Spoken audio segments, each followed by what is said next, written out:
This is Jenna Bulow, recording for the Bellwether Museum vaults. The following object has no verified provenance. The object is a hand-woven wool blanket measuring approximately 2 meters in length and 1.4 meters in width.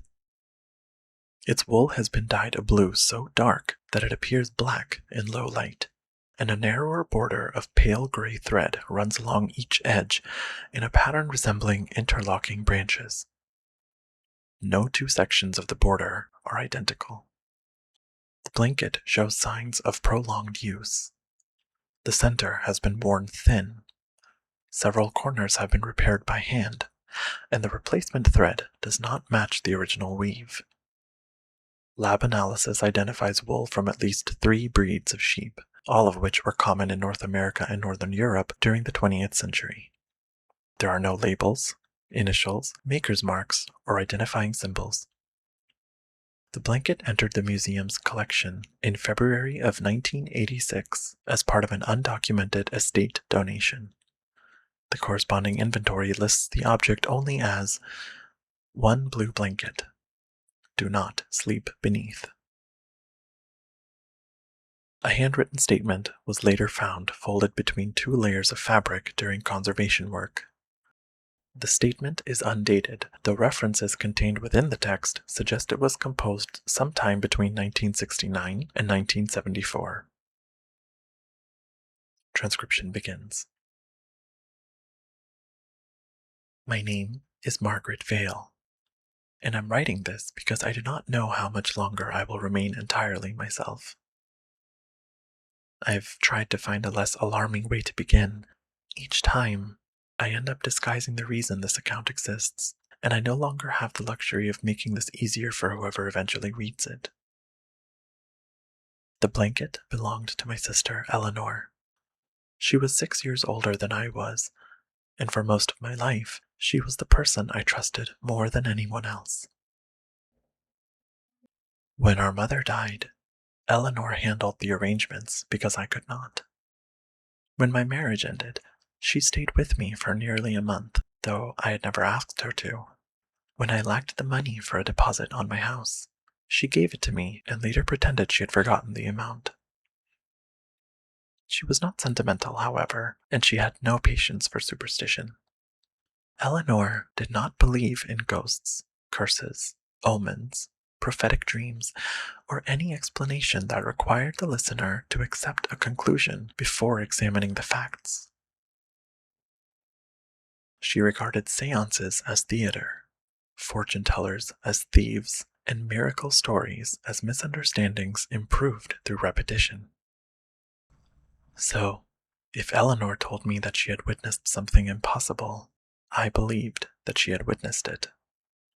I did not necessarily believe her explanation, but I believed her. She died in October at the age of 42. The official cause was heart failure, although she had no known heart condition and had never displayed any symptom that would have suggested one. 3 nights before her death, she telephoned me shortly after midnight. She sounded exhausted, though that word hardly captures the state she was in. Her breathing was shallow, and she repeatedly stopped speaking, as though she could hear something nearby and was waiting to determine whether it had moved. She asked whether I still had the spare key to her house. I said that I did. She asked me to come immediately. When I asked what had happened, she told me she had made a mistake.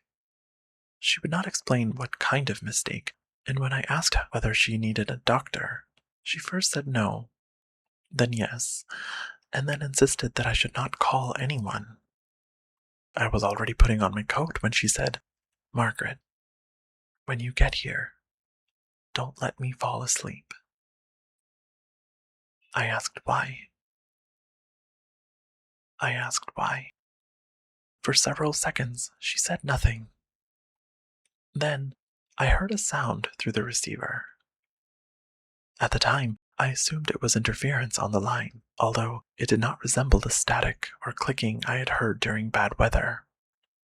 It was slower and heavier, a dragging sound that came at uneven intervals, as though something large were being pulled across bare floorboards. Eleanor lowered her voice and whispered, "It knows where I wake up." The line went dead before I could answer. I drove directly to her house. The porch light was on, but the door was locked. When I entered using my key, I found her sitting on the kitchen floor with her back against the cabinets.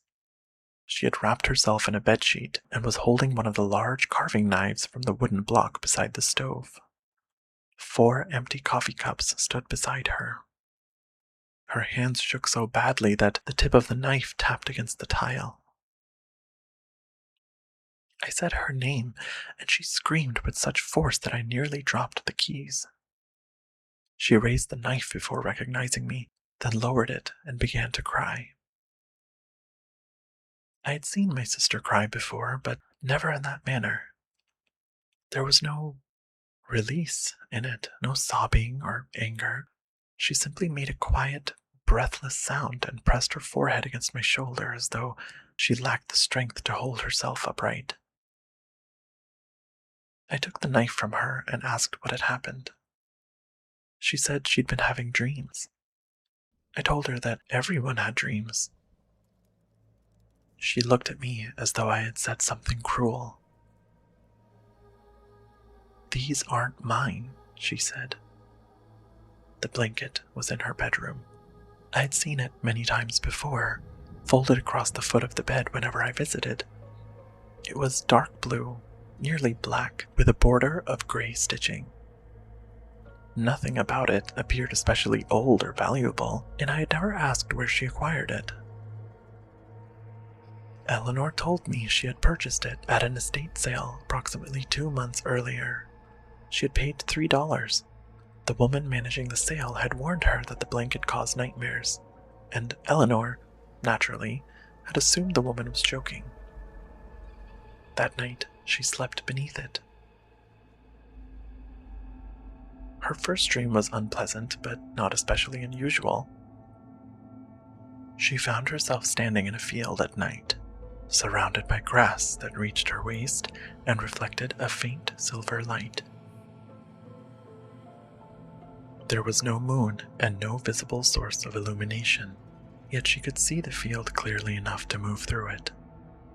A line of bare trees stood in the distance, and beyond them, she could make out the shape of a long, low house. She began walking towards it, though she woke up before reaching the trees.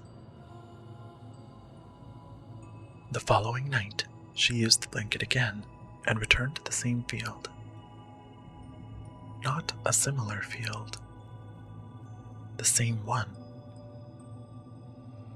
The path she had made through the grass remained visible. Her footprints had filled with dark water, and the crushed stems had not risen during her absence. The house still waited beyond the trees. She continued towards it. This time, she reached the edge of the woods. Something moved between the trunks, too far for her to identify. She assumed it was an animal until it rose onto 2 legs. She woke before it emerged. On the 3rd night, Eleanor folded the blanket and left it in a chair. She slept without dreaming and regarded the matter as settled. The following evening, curiosity overcame her caution. She used the blanket again and returned to the field, where she found herself standing at the tree line exactly where the previous dream had ended. The thing she had seen between the trees was gone. The house appeared closer.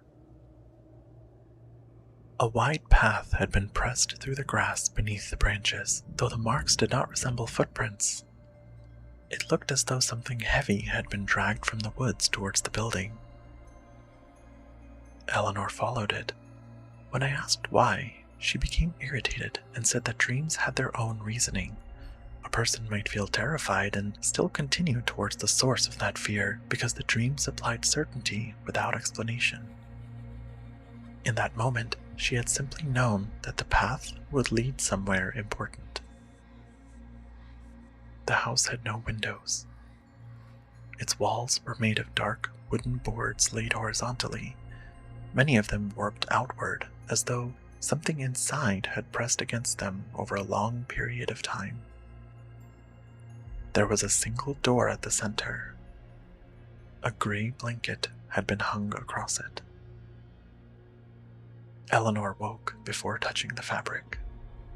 She left the blue blanket inside the hall closet and slept without difficulty. She convinced herself that the repeating landscape had been caused by expectation. She had remembered the first dream, then continued it because some part of her wanted to know what happened next. That explanation satisfied her until she woke one morning with mud on her feet. She showed me the stains while we sat in her kitchen. The fitted sheet still bore dark smears near the foot of the bed, and there were several streaks across the bedroom floor. The mud was nearly black and smelled faintly of stagnant water. I suggested that maybe she had gone outside while sleepwalking. The back door was near the bedroom, and although Eleanor had never sleepwalked before, exhaustion can produce unusual behavior. The door, however, was locked. The deadbolt could only be turned from inside, and there was no mud on the porch, no soil disturbed in the yard, and no trail leading back to the bedroom. Only her feet had been dirty. I suggested that she see a doctor. She said she already had. He had diagnosed anxiety and sleep deprivation and prescribed a sedative. Eleanor took one tablet, then went to bed without the blanket. She returned to the field. This frightened her more than everything that had come before. Until then, she had believed the blanket was responsible in a simple and manageable way. It caused nightmares, so she could avoid those nightmares by not using it. Now, the police no longer required the blanket. When she woke, she was standing in the hallway outside her bedroom. The closet was open, and the blanket lay unfolded on the floor. Eleanor had locked the closet before going to bed, and the key remained beneath her pillow. After that, she returned to the field every time she slept, regardless of where she rested or whether the blanket was in the room. She described the dreams as a journey that paused when she woke and resumed when she returned. At first, she remained near the house. She attempted to walk away, but the field seemed to bend around her. No matter which direction she chose, the house eventually appeared ahead of her again. When she refused to move, hours seemed to pass beneath the empty sky, though she felt no hunger, thirst, or fatigue. Eventually, the scraping began. It always started behind her and at a great distance. Then it came closer. She ran whenever she heard it, but she never managed to see the thing following her clearly. She described a pale shape among the trees, something too tall moving through the grass with arms long enough to brush the ground. One of its legs dragged behind it. At first, Eleanor believed it had been injured. Later, she decided the dragging was deliberate. She believed it wanted her to hear it coming. Every time she woke, the creature was closer than it had been in the previous dream. That was when she stopped sleeping. She drank coffee constantly, paced through the house, and kept every light burning. She remained awake for nearly 2 days before falling asleep at the kitchen table. When the dream resumed, she was no longer in the field. She was in the house. A narrow hallway stretched farther than she could see, and gray blankets hung from the ceiling in long, uneven rows, forming soft walls that shifted, although the air remained still. Shapes pressed against the fabric. Some were unmistakably human, others were not. The creature stood at the entrance to the hallway. Eleanor saw it clearly for the first time, although she refused to describe its face. Whenever I pressed her, she said that giving it a description would give it features to wear.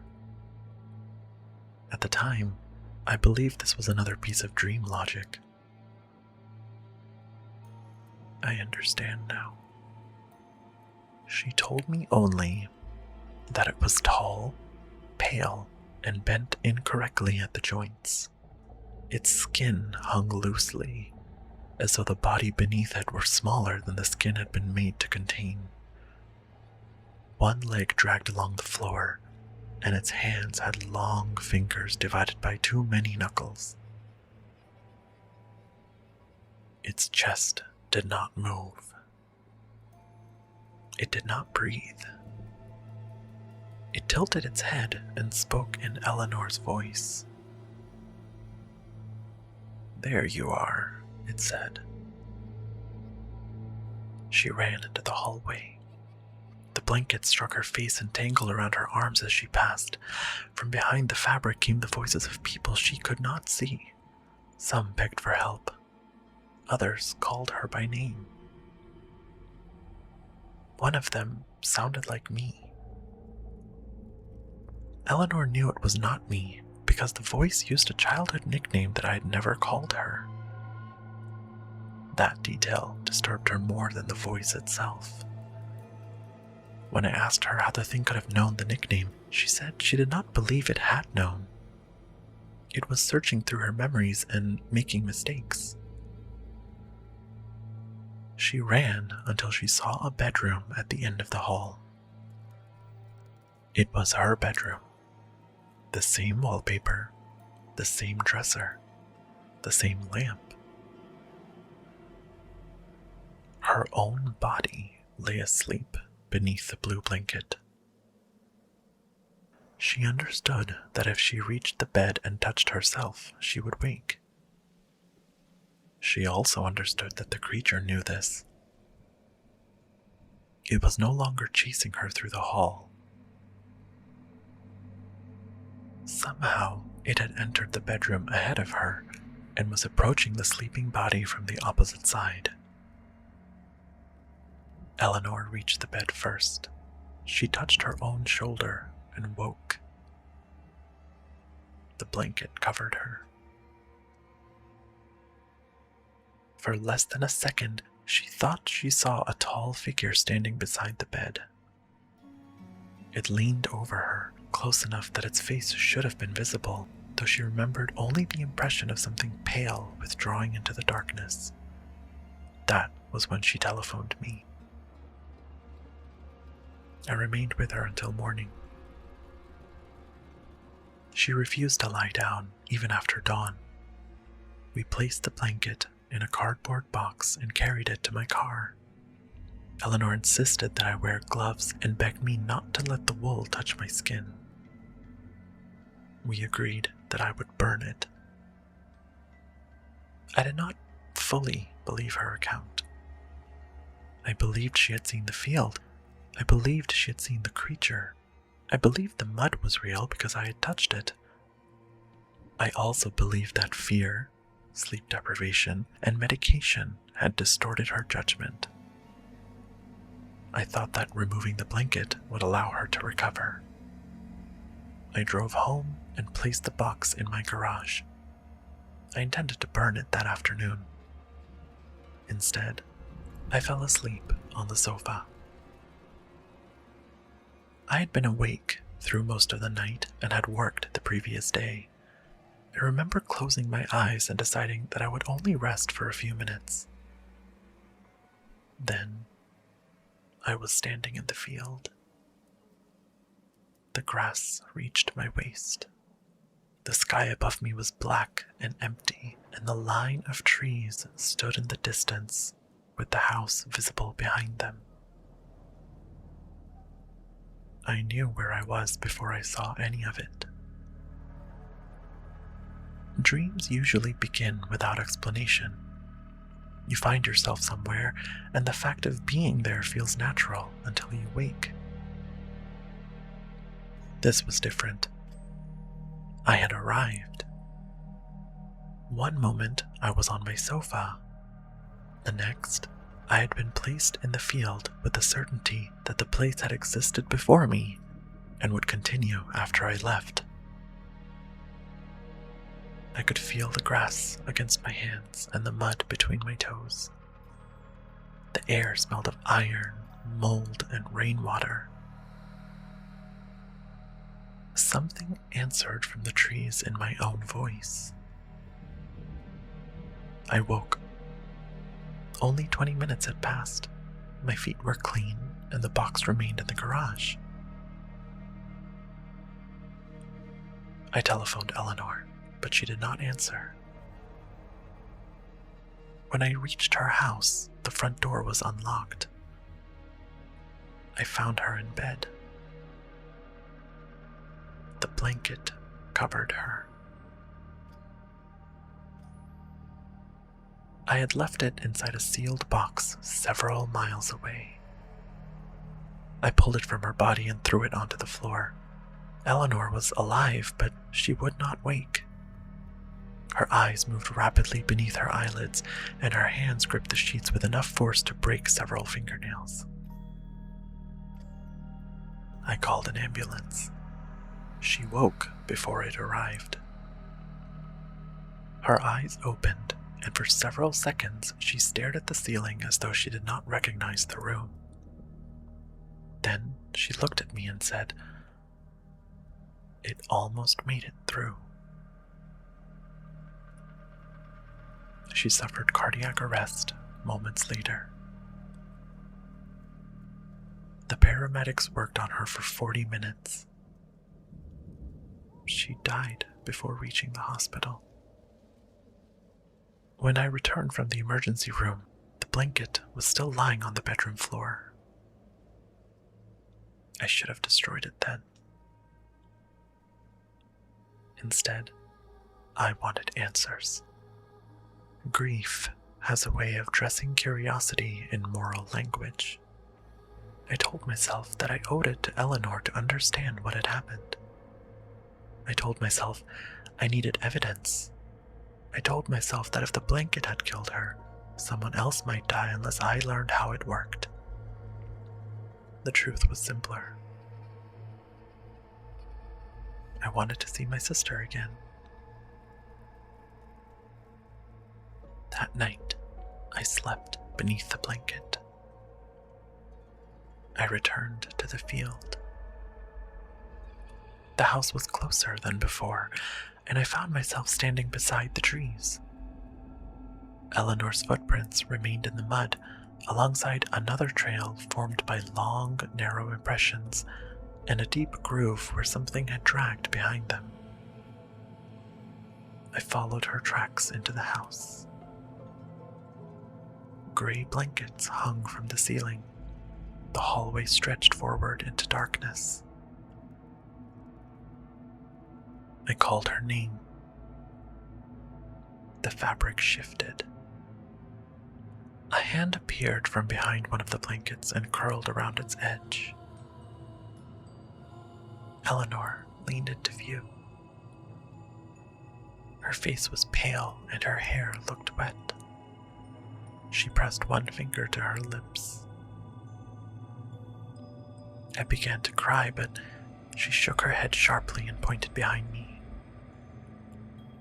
The scraping had begun far down the hallway. I reached for her, but she stepped away. "It learned me," she whispered. The blankets moved around us. Faces appeared between them.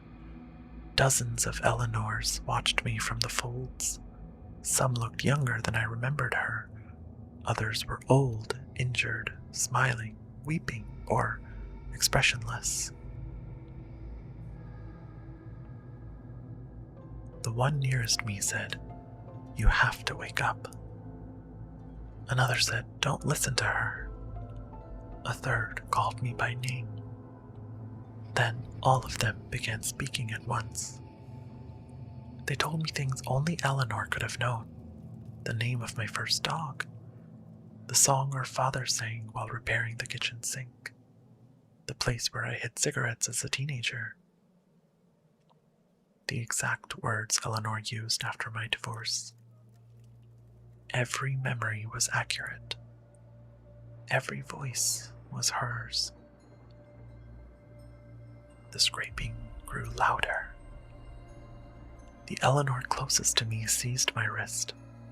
Her hand was so cold that the pain traveled into my elbow. "It doesn't copy memories," she said. "It stands inside them." I asked what she meant. She pointed towards the bedroom at the end of the hall, where I could see my own sleeping body beneath the blanket. "When it catches you, it doesn't take your body here," she said. "It follows you back." The creature entered the hallway wearing Eleanor's face. It was nearly correct. The eyes were slightly too far apart, and the mouth extended farther than it should have. The skin around the jaw shifted whenever it spoke, as though the face had been placed over something that did not fit beneath it. It said my name. The other Eleanors began screaming. I ran. The creature followed. Its dragging leg scraped across the floorboards, but the rest of its body moved with impossible speed. Gray blankets struck my face, twisted around my arms, and pulled at my clothing. Hands reached through the fabric. Some pushed me towards the bedroom. Others tried to hold me back. My bed appeared at the end of the hall. My body lay beneath the blanket. I reached it just as something seized my ankle, and I fell. The creature crouched behind me, and when I turned, it wore my face. It leaned close to my ear and whispered, "Let me wake first." I kicked at it, but my foot passed through its chest with the resistance of wet cloth. Its hand tightened around my ankle, and its fingers sank beneath my skin without breaking it. Cold spread up my leg. I reached towards the bed. My fingertips brushed the edge of the blanket. I woke, standing beside my own mattress. The blanket was wrapped around my shoulders. I had no memory of leaving the bed. My right leg was numb, and an impression remained beneath the sheets where a body had been lying. For several seconds, the shape was deep enough to suggest that someone was still there. Then, the mattress slowly rose. The impression disappeared. I carried the blanket outside, soaked it in kerosene, and set it alight. Flames covered the wool for nearly 10 minutes without blackening the fibers. When the fire died, the blanket was cold enough to touch. I tried cutting it with kitchen scissors, then with garden shears. The blades closed, but the fibers did not separate. I drove to the river and threw it from the bridge. The next morning, it was folded at the foot of my bed. After that, the dreams continued whether I used the blanket or not. Each time I slept, I returned to the hallway. Each time, the creature was closer. Sometimes it wore Eleanor's face. Sometimes it wore mine. Once, it appeared as an elderly man whose left eye was missing. He slept longest, it said through the man's mouth. I began to understand that Eleanor and I were not the first. The figures behind the hanging blankets were not inventions of the dream. They were people, or what remained of people, who had slept beneath the blue wool and been drawn into that place. Some may have escaped. Some may have awakened with something else inside them. The creature does not kill its victims there. Death would leave it trapped beyond the dream. It needs the sleeper alive. It needs them frightened enough to run towards their own body. The path home only opens when the dreamer tries to wake. That is how it follows. It cannot cross by itself. It must be carried through the instant between sleeping and waking, hidden inside the person who believes they have escaped. I began sleeping in short intervals, no more than 10 minutes at a time.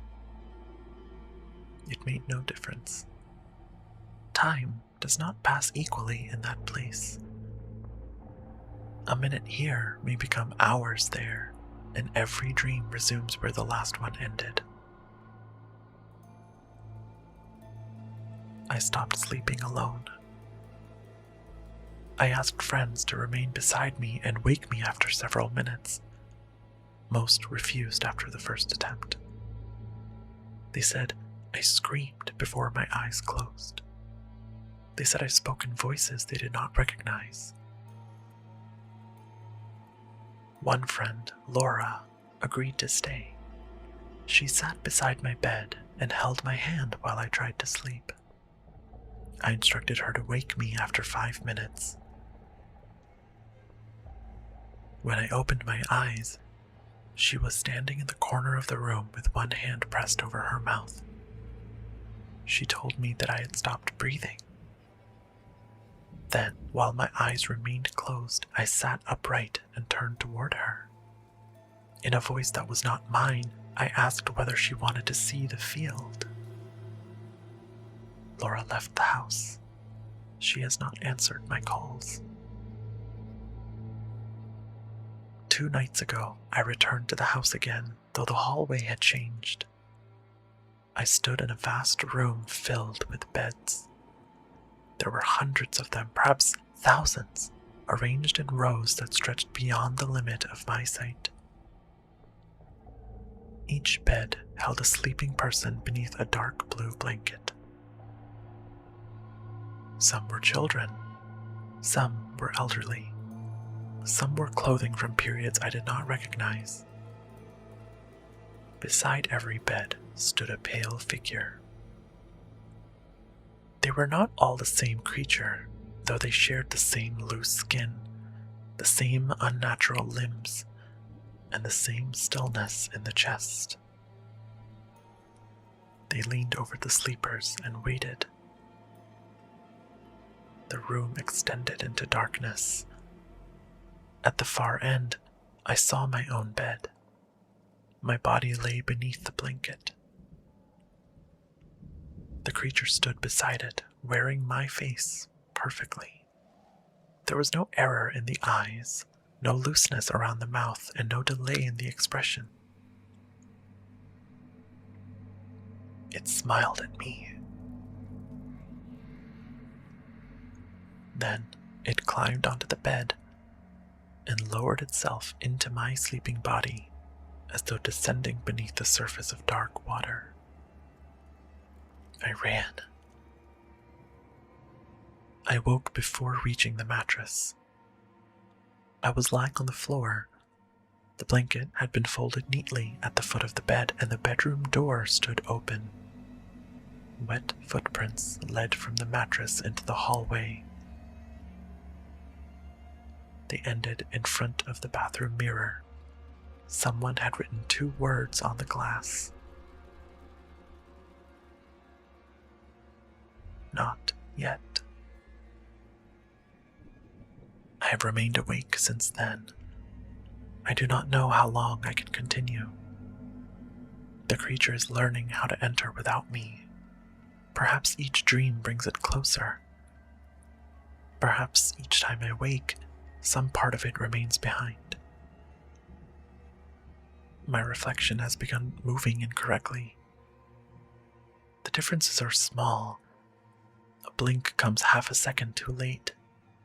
My mouth begins to smile before I feel the muscles move. Yesterday, I looked into the bathroom mirror and saw myself sleeping behind my own eyes. I've wrapped the blanket in several layers of canvas and tied it with wire. I considered burying it, but someone would eventually uncover it. I considered throwing it into the sea, but it returned from the water. I considered placing it inside a bank vault, but that would only leave it near guards who sleep during night shifts. I've decided to give it to a museum. Museums understand that some objects can be preserved without being used. Perhaps someone there will recognize what it is. Perhaps they will lock it somewhere cold and windowless and never unfold it again. The blanket cannot force anyone to sleep beneath it. That may be its only limitation. It waits to be mistaken for comfort. That is how it enters a home. A cold night, a guest on a sofa, a child frightened by thunder. Someone reaches for a harmless blanket and closes their eyes. Then they wake beneath another sky. I do not know whether Eleanor remains in that place, or whether the thing that wore her face contained any part of her. I hope what I saw was only an imitation. The alternative is worse. I'm going to sleep soon. I can feel it in the weakness of my hands and the way the walls seem to move when I stop looking directly at them. Every time I close my eyes, even briefly, I see the field. The house is gone now. The field stretches directly into my bedroom, and the grass grows around the legs of the bed. The creature stands at the foot of it. It no longer runs. It knows I must return eventually. When I wake next, I may sound like myself. I may remember my sister. I may cry. I may beg to be released. Do not trust any of that. Memories do not prove identity. A familiar voice does not prove identity. A familiar face does not prove identity. If I return and ask for the blanket, do not give it to me. If I say the creature is gone, I'm lying. If I say I escaped, look at my reflection. And if it moves before I do, run.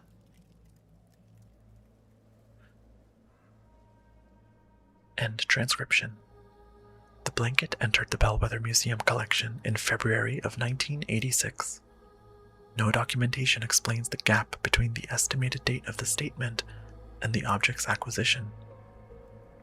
No records have been found for a Margaret Vale matching the details provided in the account. A woman named Eleanor Vale died of cardiac arrest in October of 1971 at the age of 42. Her death certificate lists no surviving siblings. The blanket is currently stored in Textile Containment Room 2 inside a sealed archival case. Museum policy prohibits staff from removing it from the container. That policy was established in 1994 following an incident involving a night security officer. The incident report is missing. The officer resigned the following morning and gave no formal explanation. He did, however, leave a handwritten note inside the security office. It reads, "I woke up before it did." End recording.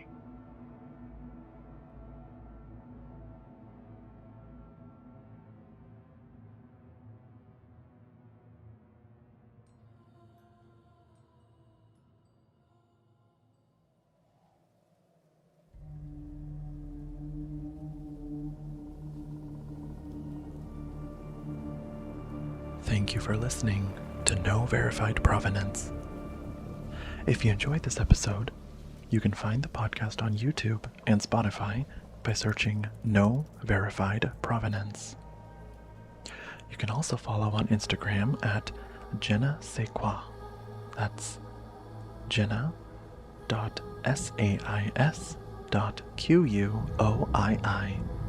Follow for episode updates, artwork, teasers, and other things that probably should have stayed in the Bellwether Museum vaults. If you'd like to support the show, consider following, subscribing, leaving a rating, or sharing the podcast with someone who enjoys stories about things best left undocumented. Until next time, this is Jenna Bulow signing off from the Bellwether Museum vaults. And remember, be careful what you bring home.